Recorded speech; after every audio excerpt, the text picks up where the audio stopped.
Thanks for staying with us. Well, it's been a big treat for all you Rahman fanatics out there. The big Oscar list is out, and Chennai's very own A.R. Rahman has bagged 2 nominations. Flying the Flag for India, looking for a repeat as well of his Slumdog success, with those 2 nominations coming in for the movie 127 Hours for the Best Original Score category, as well as the Best Original Song, which is for If I Rise, from the same Danny Boyle big biopic, that is 127 Hours.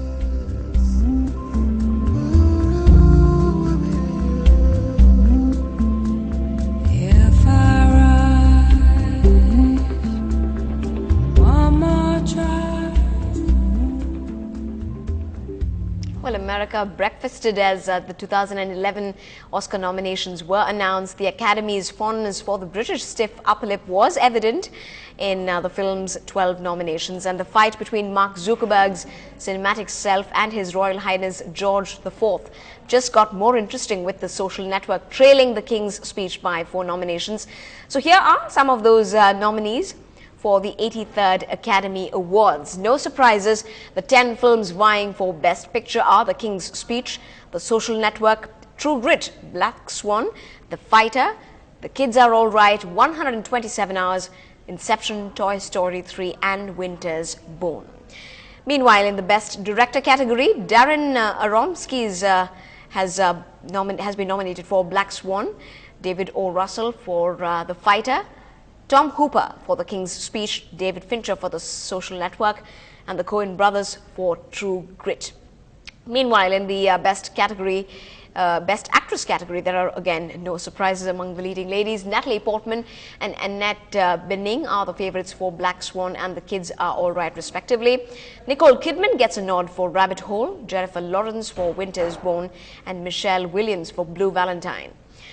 Of them, Nicole Kidman is only the one to have previously won an Oscar, and chances are that she's not going to be taking this home this year as well. Moving to the Best Actor category, Colin Firth, Jeff Bridges, Jesse Eisenberg and James Franco have all made it to the Best Actor list as expected. The last spot, which could have gone to Johnny Depp for Alice in Wonderland, went instead to Javier Bardem for Beautiful. Jeff Bridges and Colin Firth clash for the 2nd year in a row. We, for one, can't wait till the Oscar night at the end of February. Now, it's also been a day when another set of awards were actually announced. This is the day before Republic Day, of course, and the list of the Padma awardees has been declared. What a day it's been for Tamil Nadu. For one, S.P. Balasubramaniam is conferred with the Padma Bhushan Award for playback singing, music direction and acting for 2010, and will be receiving the same from the President herself tomorrow. A total of 128 awards, including 1 duo case and 12 in the category of foreigners, have been announced. These comprise 13 Padma Vibhushan, 31 Padma Bhushan and 84 Padma Shri awards. There are 31 ladies among the awardees. Let's in fact take a look at some of them. Some of the prominent people who have been named include Montek Singh Ahluwalia, the Deputy Chairman of the Planning Commission, Brajesh Mishra, who is the first National Security Advisor of India and a former IFS officer. There's also Dr. Kapilya Vatsyayan, internationally acknowledged scholar of Indian dance. There's also A.R. Kidwai, the Governor of Haryana from 2004 to 2009. L.C. Jain, a Gandhian and a renowned economist. Dr. Sitakant Mahapatra, a notable Indian poet and literary critic in Oriya as well as English. And Asim Premji, the chairman of the Wipro Limited Companies, India's 3rd largest software development companies, that is. Now, on to some winners from the Padma Shri Awards for entertainment. From that sector is singer Usha Uthup, along with actress Kajol, who's acted in quite a few memorable Bollywood films like Kuch Kuch Hota Hai and more recently My Name is Khan. There's also Irfan Khan, who is always known to be the character actor from Bollywood again, who's delivered some very interesting performances, and actress Tabu, the Bollywood star, who has also acted in some Tamil films like Kadal Desam. The Padma Shri in sports, meanwhile, goes to some prominent names like cricketer VVS Lakshman. Also joining him in that league is wrestler Sushil Kumar, shooter Gagan Narang, and athlete Krishna Punia. who've all been names for themselves in the CWG Games as well as the Asian Games. There's also weightlifter Namira Kepam Devi, who's joining that league. On to some more national news from the country. It was a dramatic sight in Jammu and Kashmir today. Sushma Swaraj and Arun Jaitley aboard a BJP Rath really moved slowly across a 1-kilometer bridge that stood between them and Jammu. They were accompanied by 500 BJP workers. Once the procession arrived at Lakhanpur in Jammu and Kashmir, Ms. Swaraj and Mr. Jaitley were arrested. For a marathon 4 hours this afternoon, Ms. Swaraj and Mr. Jaitley addressed a rally in Punjab at Madhopur at one end of the bridge. They then headed over to the other side, but the leaders were arrested for violating Section 144, which bans the assembly of more than 4 persons at any particular place. That was also the plan.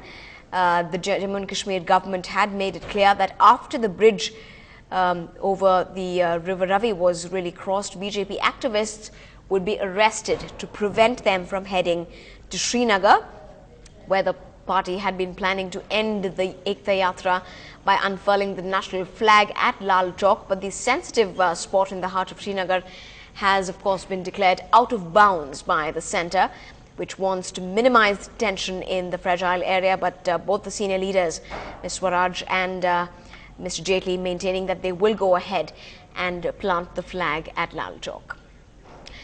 While the General Secretary of the CPM, Mr. Prakash Karath, was in the city today, he had condemned this yatra, saying that they should have called this off and didn't really agree with what the BJP was doing in Jammu and Kashmir.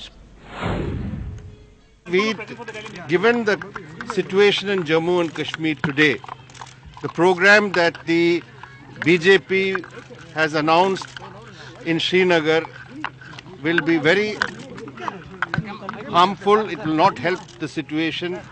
Therefore, the BJP should not go ahead with their program tomorrow, that is the 26th. Now, in other news from the big shocker that came in from Maharashtra today, an additional collector at Malegaon in Maharashtra has been set on fire, and he had died this afternoon. The man was burnt alive during raids to uncover illegal hoarding of kerosene. The incident reportedly took place in Nasik district, which is 5 hours from Mumbai. At the moment, the police has said that the oil mafia in the region is responsible for the killing and have detained 3 people for burning Yashwat to death, the person. But more details really on that case are still awaited. Rajesh Talwar, whose young daughter Arushi was murdered at their home in 2008, is undergoing an operation after he was attacked with a knife today at the Ghaziabad court. Speaking to NDTV, members of the Talwar family said that Rajesh is in a serious condition. He was attacked by a young man at the CBI court premises. The attacker, Utsav Sharma, used a sharp object resembling a cleaver before being nabbed by the police who were present at that time. Rajesh Talwar's forehead was cut and was seen bleeding profusely from his face. He was apparently on his way to notarize some objects. The assailant is a former graduate of the National Institute of Design from Varanasi. Sharma had also attacked the retired Haryana police officer SPS Rathore, who was arrested for molesting teenager Ruchika Girhotra.